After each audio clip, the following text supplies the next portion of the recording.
Palabra del Señor. ¿Está usted dispuesto? ¿Tiene papel? ¿Tiene lápiz?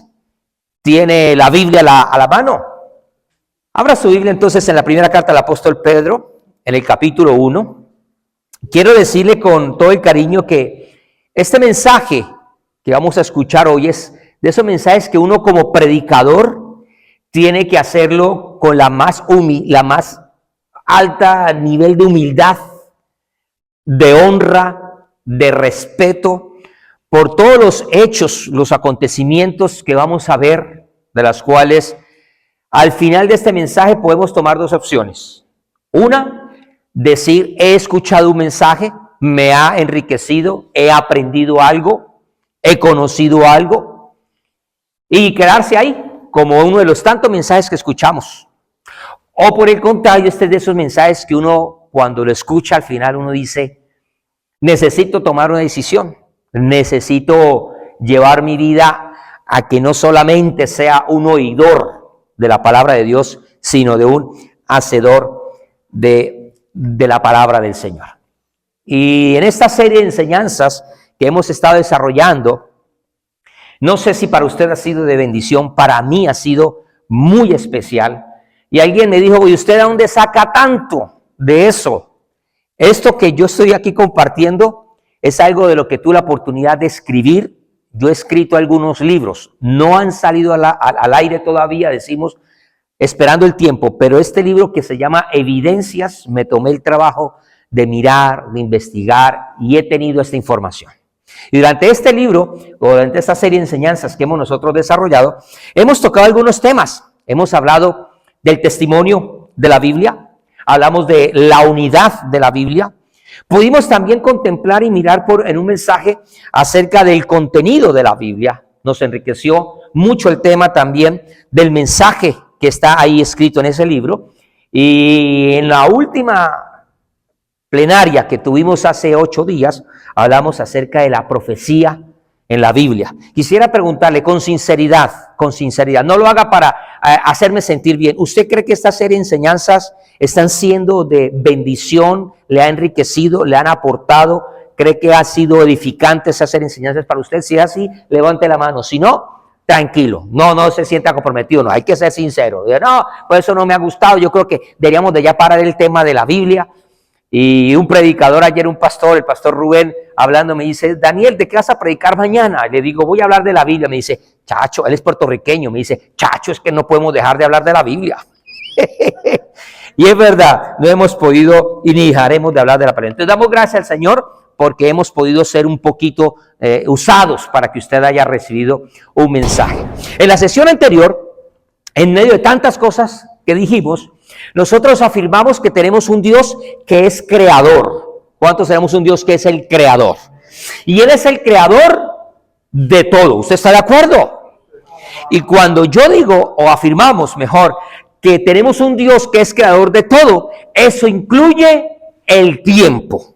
Dios es el creador del tiempo. Y cuando yo hablo del tiempo, tengo que decir que Dios no tiene tiempo. El tiempo está en Dios, que es totalmente diferente.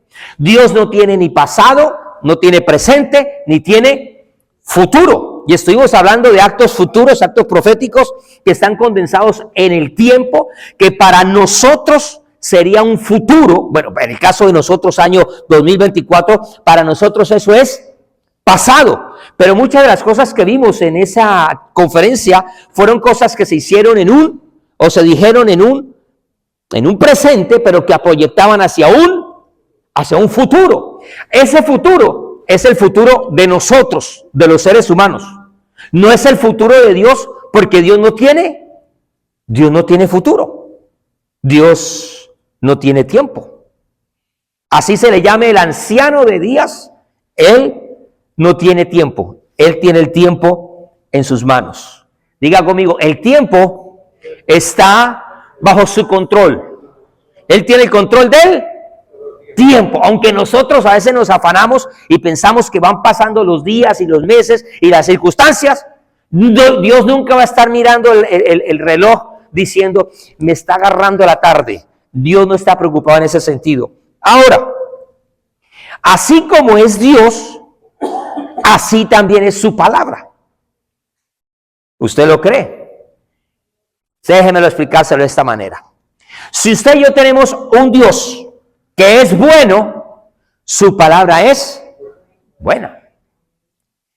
Si tenemos un Dios que es fiel, su palabra es fiel. Si tenemos un Dios misericordioso, tenemos una palabra que muestra y nos enseña su misericordia. Si tenemos nosotros un Dios maravilloso, su palabra es maravillosa. Porque como es Dios, así es su palabra. Si nosotros tenemos un Dios que es justo, su palabra es justa. Si nosotros tenemos un Dios que es sublime, su palabra es sublime. Si usted y yo tenemos un Dios que es poderoso, ¿cómo es su palabra? Poderosa. Ahora dígalo con ganas, diga, poderosa. Si tenemos un Dios que es sabio, su palabra es. Si tenemos un Dios de amor, su palabra es amor. Si tenemos un Dios que salva, pues entonces su palabra nos salva. ¿Usted lo cree? Si tenemos un Dios eterno, su palabra es eterna. Y es por eso que hoy vamos a hablar entonces bajo la temática de esta serie de enseñanzas, hablar del punto número 6. Hablemos de la eternidad de la Biblia. ¿De qué vamos a hablar en este momento? Esa es la temática. Ahora le voy a dar el nombre de la prédica. Toda esta mensaje no se llama así, pero vamos a hablar bajo esa temática. Déjeme decirle, mi apreciado hermano, con mucho cariño, que en la medida que hemos caminado con el Señor, hemos escuchado mensajes, palabras, hemos escuchado algunos eslogans, definiciones, algunos conceptos, muchos de ellos muy buenos, muy bonitos, algunos de ellos muy bíblicos, otros no tan bíblicos. Algunos suenan bonitos, son agradables, muchas veces hemos dicho incluso hasta amén, pero no necesariamente son verdad lo que hemos escuchado. Hemos escuchado frases como, por ejemplo, que la Biblia es el libro del mes, aunque realmente es el libro, de los días. Y yo creo que la Biblia va mucho más allá que un versiculito que leemos al día, que a veces nos conformamos con leer el salmito del día. A veces nos conformamos con esos espacios pequeñitos y ya cumplimos con el devocional de leer un versículo y se convierte en un acto más en la agenda diaria y hasta ahí quedamos. Pero la Biblia no solamente es un libro de día. La Biblia no solamente es el libro de los meses. La Biblia no es solamente el libro del año. Ni tampoco la Biblia es el libro de la década. La Biblia no es el libro del siglo. Es más, me atrevo a decir también que la Biblia ni siquiera es el libro de los siglos, aunque realmente lo es. La Biblia no tiene tiempo, ella es eterna. Por eso me atrevo a decir que aunque la hemos catalogado como el libro del siglo, ella trasciende el tiempo, ella es mayor. Ya que tiene su Biblia abierta en primera carta de Pedro, capítulo 1. Acompáñenme ahora sí al versículo 25, para que podamos entonces darle base bíblica a todo lo que vamos a hablar de la eternidad de la Biblia. Y cuando nosotros nos ubicamos en el verso 25, Pedro, me lo imagino yo inspirado, me lo imagino tomando la pluma y empezar por inspiración del Espíritu de Dios a escribir. Mas la palabra del Señor permanece para siempre. Y esta es la palabra que por el Evangelio os ha sido anunciada. Y cuando Pedro está recibiendo esa inspiración, yo me imagino que en su mente él va a pensar de todo lo que ha acontecido hasta el momento en que él está escribiendo, desde los patriarcas, desde el tiempo de la creación, de todo vivido en la historia de un pueblo, pero ahora está diciendo esto, está tomando una trascendencia en el cual el tiempo no ha podido apagar la palabra de Dios, y esa palabra permanece hasta el día de hoy. Pero yo me lo imagino él mirando hacia el futuro y hablándonos a nosotros en el siglo XXI, pensando en los Estados Unidos, pensando en la Florida, teniendo Pedro un mensaje de parte de Dios diciéndonos esa palabra que hasta el día de hoy a nosotros no nos ha fallado, ni se ha envejecido, ni se ha majoseado, ni se ha corroído. Hasta el día de hoy ha sido esa palabra fiel, pues para ustedes en ese tiempo deben de comprender que la palabra de Dios permanece, porque ella es eterna. Ese es el mensaje que nosotros podemos levantar y podemos entender que ningún libro en toda la existencia del ser humano de más de 6,000 años en esta tierra, no ha habido ningún escrito, no ha habido ningún libro que haya sido tan trascendente para la historia de la humanidad como lo ha sido la palabra de Dios. Sin embargo, no ha habido en la historia un libro que haya sido tan fuertemente golpeado, atacado, criticado, analizado, censurado, querido de ser destruido, como lo ha sido la palabra de Dios. Y cuando yo voy a la creación, y si usted abre su Biblia en el libro de Génesis, usted va a encontrar que desde el momento que Dios habló, el enemigo quiso atacar la palabra de Dios. Abra su Biblia en Génesis. Y déjeme preguntarle, que usted que es tan lector de la palabra y conoce la palabra del Señor, ¿usted sabe cuál es la primer pregunta que existe en la Biblia? ¿Sabe cuál es la primera pregunta? ¿Dónde estás tú? Empiezan las preguntas de dónde estás tú. Yo creo que hay una primera pregunta antes, porque es el momento cuando Dios está hablando con el hombre, cuando el hombre pecó y falló. ¿Y dónde estás? ¿Y quién te enseñó? Y esas preguntas que nos hablan a nosotros de nuestra existencialidad. Pero hay una pregunta. La primera pregunta que hay en la Biblia está en el capítulo 3 precisamente de Génesis. Y la primera pregunta no la hace Dios. La primera pregunta no la hace el hombre. La primera pregunta la hace ¿quién? No. Génesis capítulo 3. Con que Dios os ha dicho. Entra ese personaje sembrando la primer pregunta, la primer inquietud. Entra ese personaje moviéndole el piso, la doctrina, la teología, el conocimiento a Eva, al ser humano. Y entonces vemos que el primer ataque del enemigo es contra la palabra de Dios. Con que Dios les habló. Con que Dios les dijo. Dios les dijo: no comeréis de todo fruto del huerto.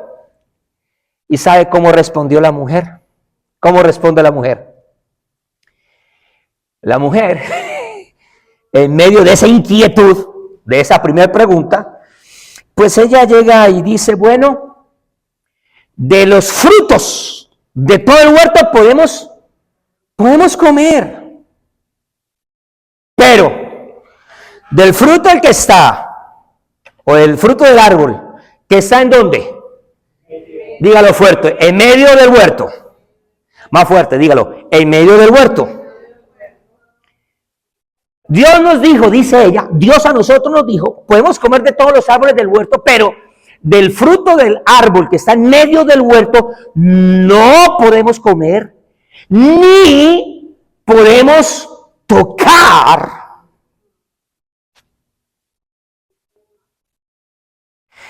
Y quiero preguntar, ¿eso era verdad?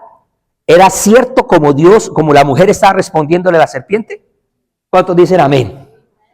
No diga amén. ¿Por qué? Yo encuentro que hay dos errores. Diga conmigo dos. ¿Dónde está la respuesta? Tenemos que devolvernos al capítulo anterior, capítulo 2, para que miremos realmente cuál fue lo dicho por el Señor, o sea, para poder entender cuál es la palabra que Dios había dado, cuál era la norma, cuál era la directriz, cuál era los diseños de Dios. Y entonces, cuando usted va allí al capítulo 2, pero entonces leemos en el verso, déjeme mirarlo aquí, buscarlo, verso 9 de Génesis, donde leemos que el Señor habla a través de la inspiración y toma a Moisés diciendo: Jehová Dios hizo nacer de la tierra todo árbol delicioso a la vista y bueno para comer. También hizo entre todos los árboles que eran buenos y deliciosos para comer, también hizo al árbol de vida. Diga conmigo, árbol de vida. Más fuerte, ¿cuál árbol? Árbol de vida. En medio del huerto, repita ahí, en medio del huerto. Esa no fue la frase que también dijo Eva por allí, la mujer. En medio del huerto. Y también Dios creó otro árbol, que es el árbol de la ciencia del bien y del mal. Pregunto, ¿cuántos árboles el Señor hace énfasis en cuántos árboles? En medio de tantos, hace énfasis en dos. Uno que es el de vida, que está plantado ¿en dónde? En medio del huerto, en toda la mitad y en el medio, ahí está ¿cuál? El árbol de vida. ¿Y dónde está plantado el árbol de la ciencia del bien y del mal? ¿Dónde? Sí, está en el huerto también en el medio.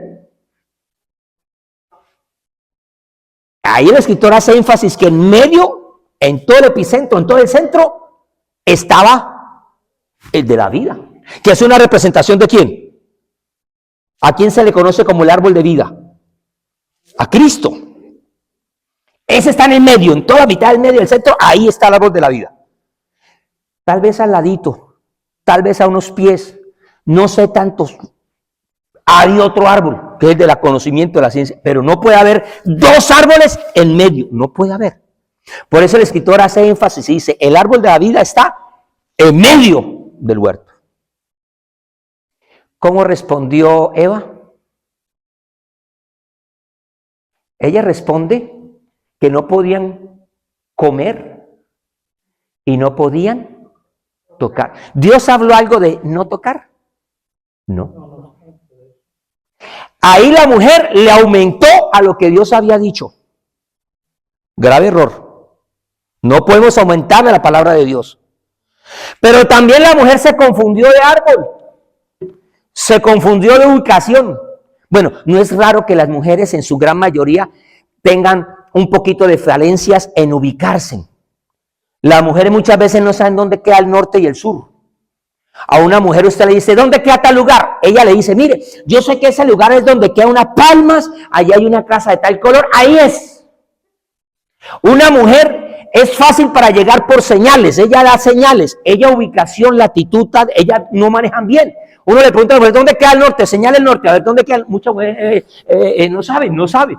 A una mujer muchas veces le dan dos vueltas así y ya queda desorientada, no sabe dónde queda. Eso es parte de que Dios las creó así. Y no es que sean inferiores a nosotras, no. Porque a nosotros nos hizo, por el contrario, muy lógicos. A nosotros nos hizo muy puntuales. Nosotros queremos es dirección tal, calle tal, avenida tal. Ahí precisamente, uno es así, uno es objetivo, uno a lo que va, es el hombre. La mujer le pone la belleza, le pone la dulzura, le pone la ternura. La vida no puede ser tan cuadriculada. Digan los hombres, por favor. ¡Amén! Uy, sí, porque es que nosotros somos muy cuadriculados. O sea, mi esclava me agarra, me tira la señal. Señor, es que usted es muy así. Así me hizo Dios. Pero si a veces no somos así, entonces ¿cómo sería el desorden? Así que nos complementamos los hombres y las mujeres. ¿Cuántos decimos amén? La mujer está un poquito desorientada y entonces dice, ay, Dios nos dijo a nosotros que no podíamos comer del árbol que está en medio del huerto. Y Dios dijo eso.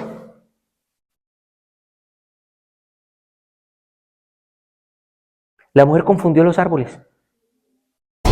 Y entonces, yo veo cómo el enemigo ha querido distorsionar el mensaje de la palabra de Dios. Y cómo nosotros, por falta de conocimiento, confundimos también la palabra de Dios.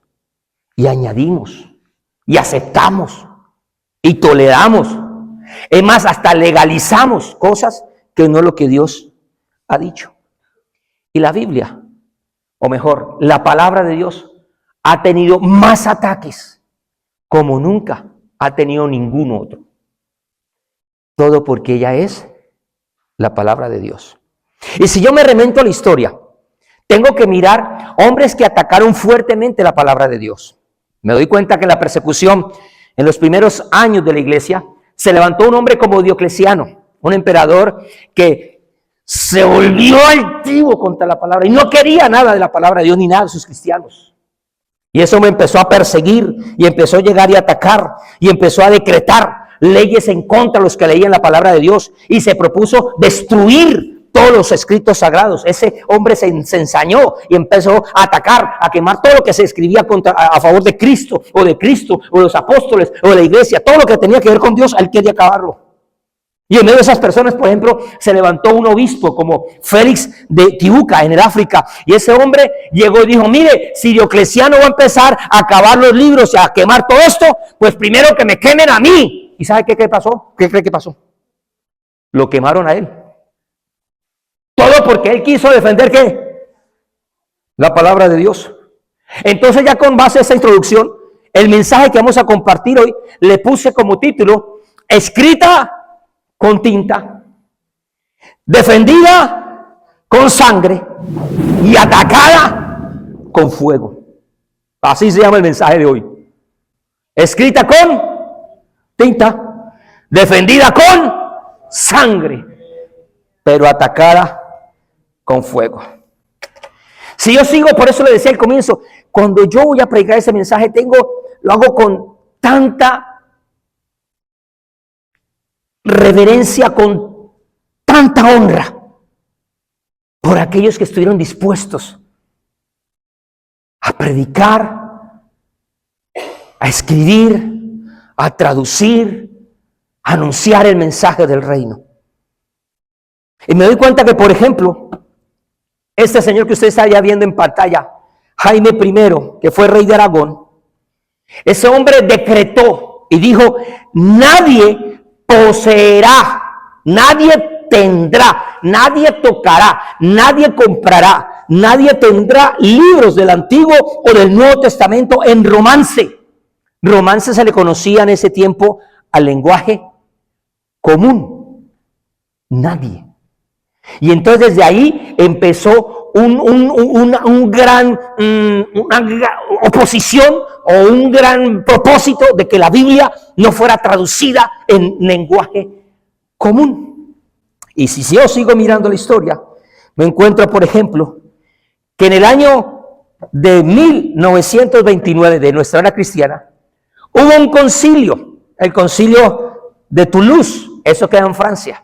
Y en medio de ese concilio se reunieron hombres de Dios, entre comillas, y firmaron un acuerdo. Y entre medio del acuerdo dijeron, prohibimos también que se permita a los laicos, laico se refiere a la gente del común, prohibimos a los laicos tener los libros del Antiguo y del Nuevo Testamento, pero prohibimos terminantemente que tengan cualquier traducción de estos libros. Y ese decreto es ley y comenzó a cumplirse.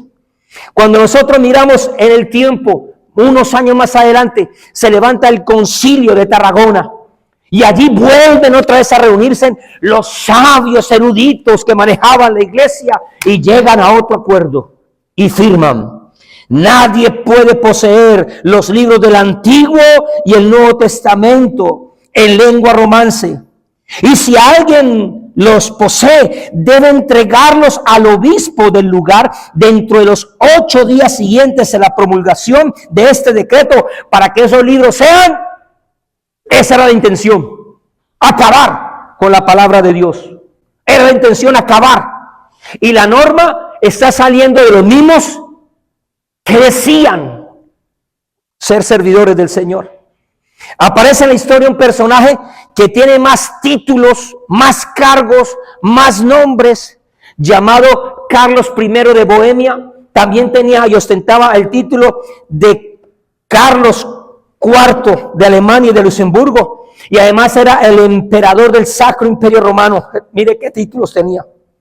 Y ese hombre también da una norma y dice, por lo cual todo arzobispo, obispo y todo clérigo y a todo duque, todo príncipe, etcétera, damos estricto mandato de ayudar a dichos inquisidores a incautarse de tales libros escritos en la lengua vulgar, que se hallen en manos de cualquier hombre, y todos estos han de ser quitados a toda persona secular y principalmente a los legos, que era la gente del común, y más especialmente, puesto que no es legal, según la ley canónica, el que legos de cualquier sexo lean libro alguno de las sagradas escrituras escrito en lengua vulgar.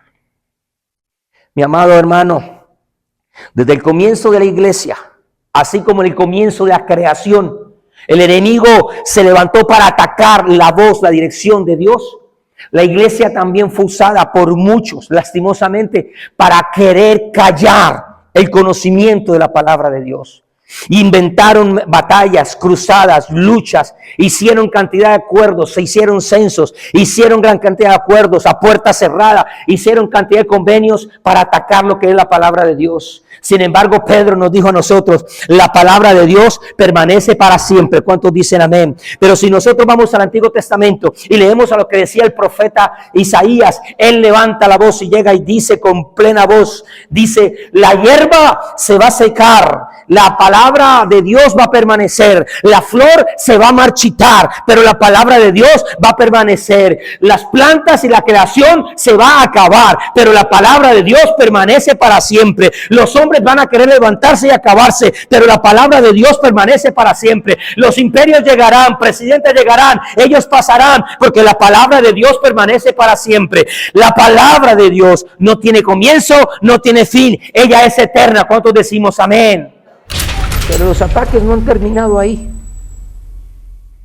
porque si yo sigo hablando de esta eternidad, me voy a encontrar con la historia triste de un hombre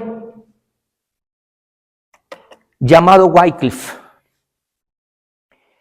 Este hombre, dice la historia, que Martín V, que era el papa del año de 1427, Martín V dio una orden y le dijo a su gente, vayan a la tumba de Wycliffe y saquen su cuerpo, sus restos, y quemen sus huesos, y después tírenlo al río. ¿Qué había hecho este hombre Wycliffe? Para que un papa, 40 años después de la muerte de Wycliffe, 40 años después, Martín V da esa orden de sacar ese cuerpo. ¿Qué había hecho de canalla ese hombre? ¿Qué había hecho ese hombre de mal? Martín se levantó contra él porque Wycliffe se había propuesto hacer una cosa: traducir la palabra de Dios de ese latín que solamente algunos podían leer, para podérsela traducir y hacerlo entender en un lenguaje común, donde había gente que en su gran mayoría no sabía leer, ni leían su lenguaje común, mucho menos leían latín, mucho menos hablaban latín. Pero Wycliffe tomó la oportunidad de hacer un trabajo maravilloso y traducir la palabra de Dios, lo digo con respeto, al vulgar inglés. Y digo vulgar no porque sea un lenguaje deprobable o de menosprecio, no. Es que frente al latín, todos los demás idiomas eran vulgares. No eran sacros, no eran santos como el latín. La historia nos cuenta que en ese proyecto de 13 años de traducir la Biblia al inglés, pues hubo una cantidad de revueltas, de oposiciones, de decretos, de mandamientos. Todo se llevó al Parlamento inglés, donde empezaron a debatir si permitían o no permitían, porque había una norma que desde hace años, leímos un poquito la historia, decía que no se podía traducir, no se podía tener los libros del Antiguo y Nuevo Testamento en el lenguaje popular, que lo entendiera la gente, que lo compartiera la gente. Y entonces el Parlamento se reunió, y gracias a John de Gaunt, ese hombre se opuso para que esa ley no se aprobara. Sin embargo, la persecución ya había sido dada. Y finalmente, después de haber sido martirizado y torturado Wycliffe, ¿sabe lo que dijo un clérigo, un sacerdote que decía ser servidor del Señor? El arzobispo de Canterbury llegó y dijo que Wycliffe había sido, abro comillas, ese desgraciado pestilente de condenable memoria, sí, el precursor y discípulo del anticristo, que como complemento de su maldad inventó una nueva traducción de las escrituras a su lengua materna. Wycliffe, si este arzobispo te maldijo, yo bendigo a Wycliffe, porque él nos bendijo en gran manera. Perdóneme, yo no sé si esa gente en ese tiempo utilizaba pantalones, pero esos hombres, aunque no utilizaban pantalones y tenían túnicas, tuvieron más pantalones que muchos de nosotros que vendemos la palabra del Señor. Le tengo otra historia. Me fascina. Jan Hus. Cuando miramos la vida de este sacerdote checo, que fue muy inteligente, brillante teólogo, a sus 2 años de haber terminado su carrera de teología en la Universidad de Praga, hace una maestría en divinidades, era elocuente. Me fascina la vida de Hus. Pero ese hombre, cuando recién le entregan su primer iglesia para él pastorear, empieza a ministrar la palabra de Dios. Empieza a dejar los dogmas de la iglesia tradicional y comienza a predicar. Y él, inspirado por la vida de Wycliffe, por las traducciones de Wycliffe, pues ese hombre empezó también a decir, si Wycliffe lo hizo en Londres, pues yo tengo que hacer algo aquí, en mi tierra. Y entonces como él empieza ahí en Alemania a empezar a traducir también la palabra del Señor. Ya Carlos IV, el que le mostré ahí, había muerto años atrás. Sin embargo, las leyes todavía estaban vigentes. Nadie podía traducir la palabra de Dios a otros idiomas. Hus, lo mismo que Wycliffe, él sabía que la única forma de que haya bendición para un pueblo es que el pueblo se acerque al Dios de la bendición. No hay otra forma. Juan Hus sabía que la única forma del ser humano tener esperanza era cuando volvía otra vez a hablar con el Creador, a estar cerca del Creador. Pero ese limitante que había del idioma no podía ser la barrera que impidiera que el ser humano se acercara a Dios. Y entonces él comienza a predicar en el idioma de ellos y empieza a enseñarles y empieza a traducir, y él se da cuenta que no solamente hay que leer la Biblia, sino que había que alfabetizarlos, hay que educarlos, hay que enseñarlos, y empieza entonces una serie de una revolución, y empieza en Alemania un movimiento donde la gente empieza a recibir la palabra de Dios, empieza a haber transformación, porque eso es lo que ocurre cuando en una sociedad la palabra de Dios vuelve al trono, vuelve al corazón del ser humano, comienza a ser transformada, comienza a ser revivida, comienza a ser perdonada, comienza a ser redimida, comienza a alcanzar la misericordia de Dios cuando el hombre se acerca a Dios. ¿Cuántos decimos amén? Y entonces Juan Hus fue valiente y él empieza a llamar a sus opositores como los seguidores del anticristo.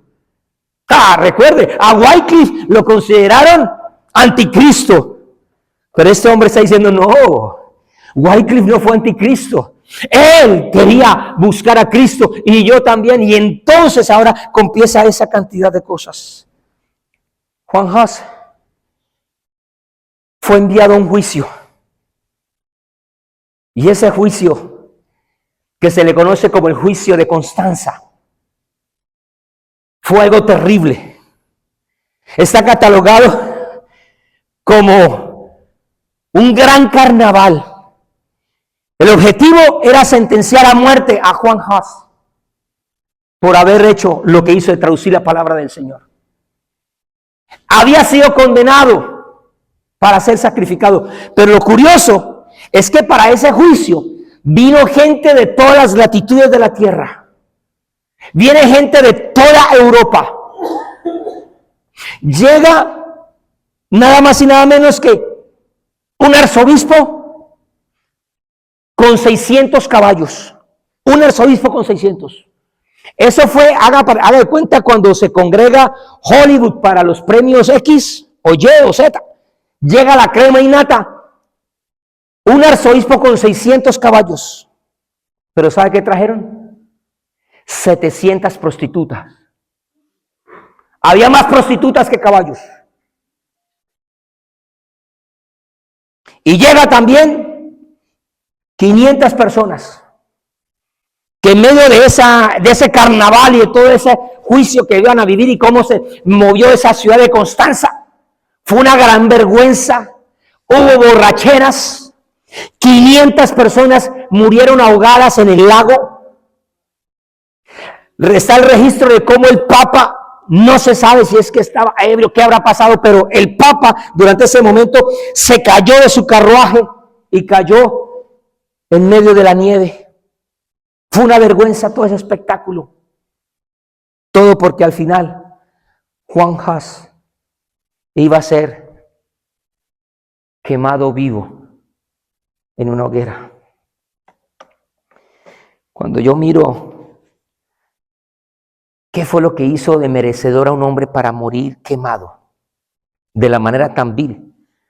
Lo único que hizo ese hombre fue luchar por su ciudad, luchar por su nación y querer volver la palabra de Dios al idioma checo.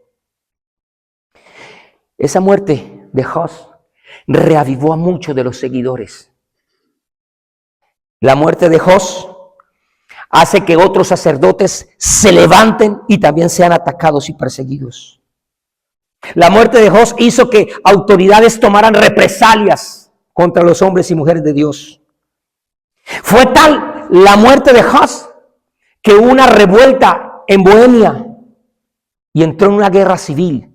Todo por la muerte de un santo hombre de Dios. Todo porque él tuvo el descaro de traducir la palabra de Dios.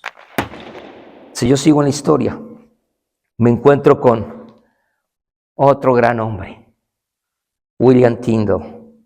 Si nosotros hablamos de lo que respecta a la Biblia que usted puede tener hoy en el idioma inglés, tiene que ver la vida de William Tyndale. Cuando en el siglo XVI, Enrique VIII, sí, era el emperador de ese tiempo, estaba en el trono, pues Wycliffe empezó a traducir la Biblia al vulgar idioma inglés. Ya habían algunos escritos en inglés, estaban en el mercado negro, se corrían por allí, pero Tyndale tomó la osadía de decir, no, la Biblia no puede estar más en el mercado negro, y se animó a empezar a hacer el compendio de la Biblia y a traducir la Biblia en el idioma inglés. Él empezó a atacar muchas de las ideas que la gente tenía en el popular, hablando de ideas como por ejemplo el purgatorio, ideas que estaban en medio de la gente acerca de las indulgencias, y empezó a atacar directamente eso y dijo, lo único que va a sacar a la gente de la ignorancia no es lo que diga yo, no es lo que nos reunamos un grupo de reformadores o un grupo de personas, no, es lo que diga el mismo Dios. Así que ellos necesitan escuchar a Dios. Y por eso es que entendemos que el pueblo perece por falta de conocimiento. Él lo que propuso fue darle conocimiento conforme a la palabra del Señor. Pero eso no fue bien recibido por el gobierno inglés. Fue gracias a que en medio de tanta persecución, ni siquiera su gran amigo, el obispo de Londres, Cuthbert Tunstall, quien llegó y trató de ayudarlo, al final lo deja solo y le dice, ¿sabes qué? Vas a tener que hacer el proyecto de la traducción tú solo, porque el Parlamento y yo no te vamos a apoyar. Empieza la revuelta y él emigra de Londres y se va para Amberes, para Bélgica. Y él ahí en los Países Bajos trata de tener como una oportunidad de estar más tranquilo, más holgado. Ya había pasado revueltas por allá, ya habían pasado, digo, él pensó que estando ahí en Bohemia y en esa región iba a estar mucho más tranquilo. Sin embargo, nosotros vemos como William Tyndale, quien se opuso a que la Biblia fuera comercializada de esa manera, levanta su proyecto. El cardenal de Wolsey se levanta contra la campaña de Tyndale. Y todos los que se acercaban a Tyndale estaban sentenciados a la persecución y a la muerte. Todos. Nadie que estuviera cerca de ese varón de Dios estaba a salvo. Thomas Hilton, un sacerdote que había conocido a Tyndale en Europa, confesó haber contrabandeado dos copias de la Biblia a Inglaterra. Ese hombre fue acusado y quemado vivo. Thomas Bilney, un abogado cuya conexión con Tyndale era tan cercana, también fue arrojado a las llamas en el año 1531. Richard Balfour, un monje que había sido uno de los primeros partidarios de Tyndale, fue torturado intensamente antes de ser atado a una estaca. Un grupo de estudiantes de Oxford, lectores de la palabra de Dios, que colaboraron con Tyndale, fueron sentenciados a ser encerrados en un cuarto donde almacenaban pescado salado, seco. Ahí los metieron hasta que la pudredumbre los consumió y los asesinó. Murieron. El Concilio de Trento se levanta en esa época y entonces toma los escritos de Lutero y los escritos de Erasmo y los catalogan dentro del grupo de los Index Librorum Prohibitorum, el índice de los libros prohibidos, todo por haber sido traducido al idioma popular. Ahí usted va a ver en las imágenes páginas de la Biblia traducida al inglés por Tyndale. Y el final de William Tyndale no es nada favorable. Él emigra, está viajando, él siempre donde iba le tocaba salir huyendo. Y estando lejos de su tierra natal, se hace amigo de Tyndale, un gran rico, un hombre empresario, Henry Phillips, un joven aristócrata, de mucho dinero, pero había llevado a su padre a la quiebra por su mal manejo financiero. Como Tyndale era un hombre buscado por el gobierno inglés y en muchas regiones de Europa, este Phillips se hace amigo de él, lo invita a su casa, están cenando y cuando termina la cena, lo va a acompañar a salir de la puerta y Phillips le hace una seña a dos hombres que toman a William Tyndale y hasta ahí no se supo más de la vida de William Tyndale. Fue acusado como hereje en agosto de 1536. Fue quemado en la hoguera. Pero cuando él va a morir, una de sus últimas frases es gritar a Dios y dice: Dios, abre los ojos al rey de Inglaterra. Ese era el deseo de él. Que la palabra de Dios fuera conocida. Hay que tener mucho valor para no estar en esas condiciones y orar como Tyndale lo hizo. en Amberes, la ciudad donde Tyndall se refugió pensando que iba a estar a salvo de la persecución inglesa. Se levantó otro hombre que quiso traducir la Biblia en holandés. Su nombre es Jacob van Liesveld. Y ese hombre empezó, así como tantas traducciones que hubo en el siglo XVI, también él se arriesgó. Aquí le puse usted parte de lo que es la Biblia de este hombre. Pero lo particular de esta Biblia es que la decoró con algunos dibujos en madera. Y la Biblia de este hombre fue un poco osado, él fue osado. Porque en medio de esos dibujos, él, por ejemplo, va a narrar la ilustración de la tentación de Jesús, que encontramos en Mateo capítulo 3. Y si usted ve la imagen de la tentación de Jesús, le voy a hacer un clic, un zoom, usted va a ver que el diablo, que es el que está tentando a Jesús, con cachos, con patas de cabra, está vestido con una túnica de sacerdote y además con un rosario en su cinto. Fue osado ese hombre. Trató a los perseguidores de qué. Pero ¿sabe qué fue tan osado el hombre? Que esa imagen no la puso en el Evangelio de Mateo. La puso en la misma portada de la Biblia.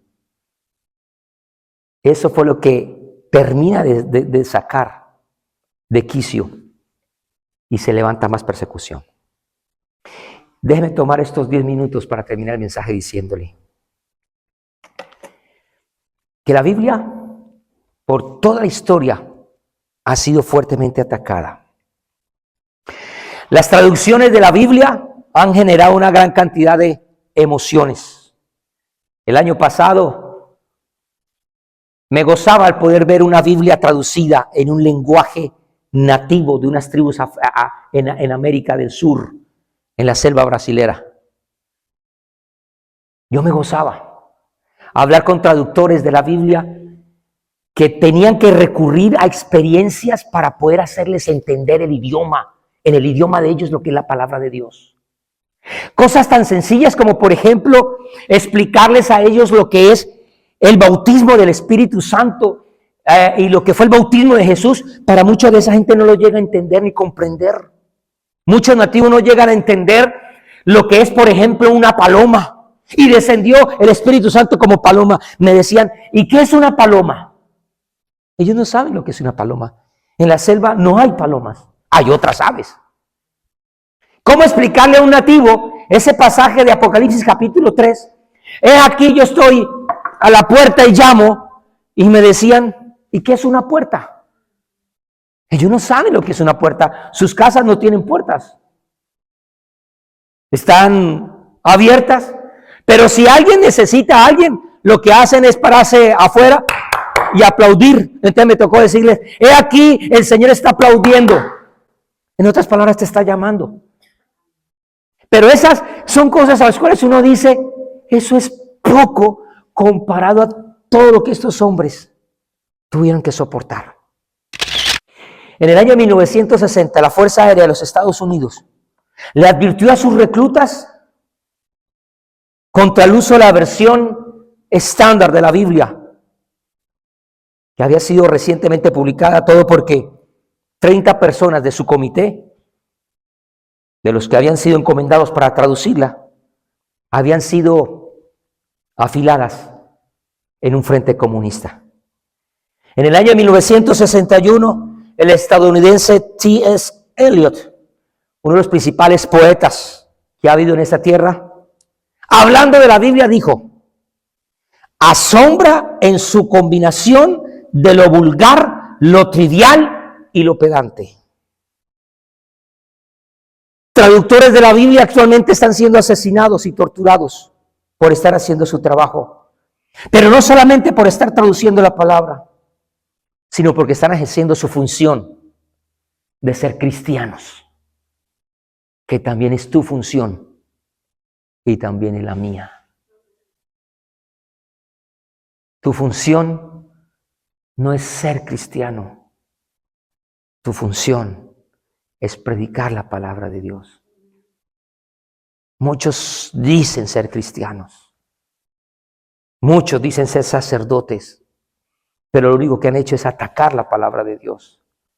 En 1933, Edmund Fabián fue asesinado en Papúa Nueva Guinea por un hombre local que le estaba ayudando a traducir la Biblia. Y al final lo asesinó, lo traicionó. En marzo del 2016, 4 traductores de la Biblia que trabajaban en una organización evangélica norteamericana fueron asesinados por hombres militantes en un lugar no revelado en Medio Oriente. Mire, traducir la Biblia puede ser una actividad muy peligrosa. ¿Usted lo cree? Se lo repito. Traducir y predicar la palabra de Dios puede ser un oficio muy peligroso. Pero es más peligroso no predicar la palabra de Dios.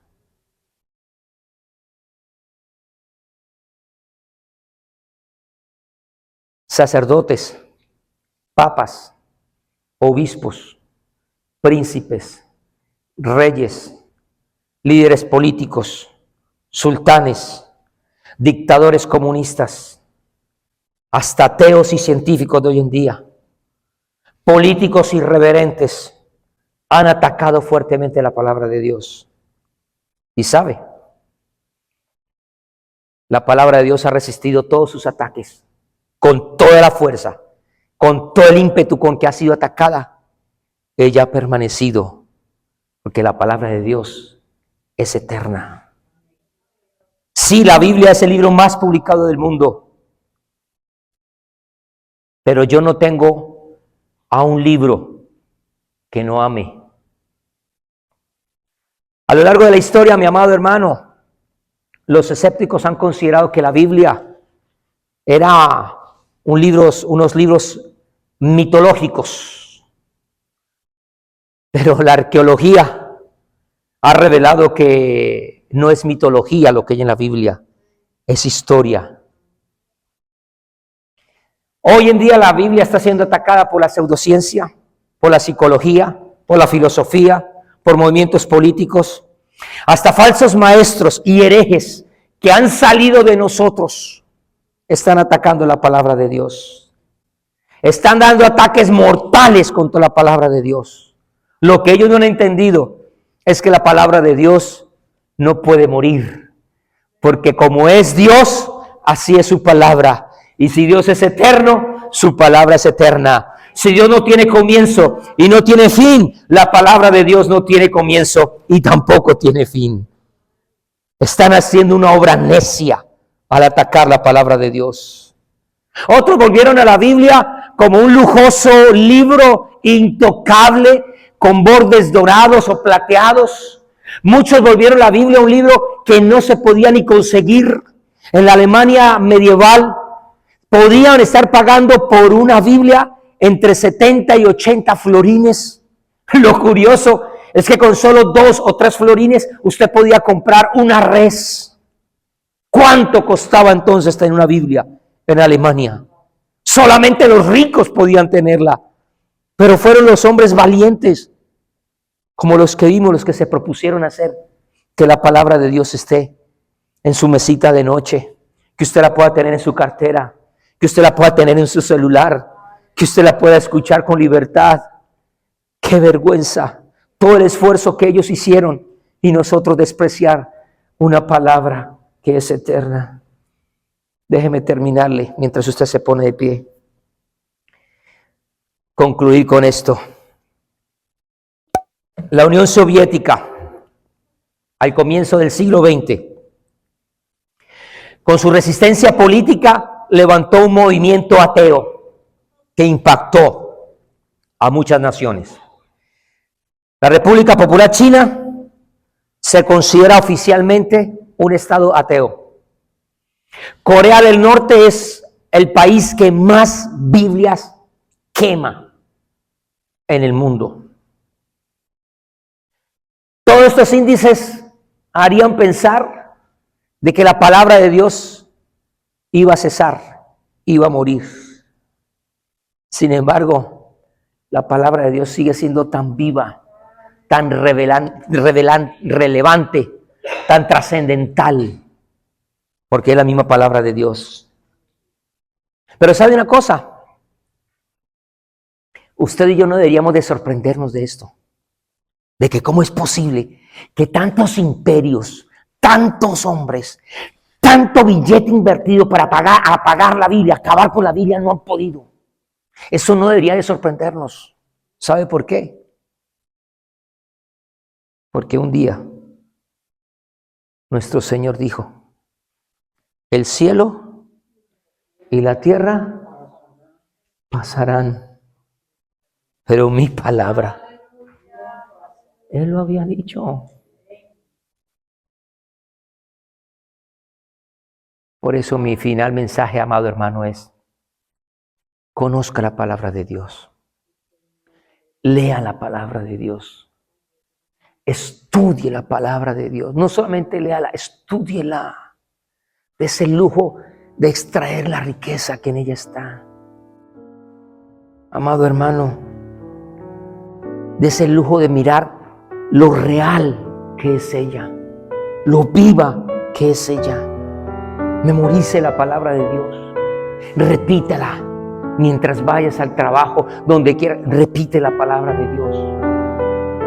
Pero sobre todas las cosas, ame la palabra de Dios. No fue en vano que Jesús dijo: santifícalos en tu verdad, tu palabra. No hay otra forma para ser santos, sino es por la palabra de Dios.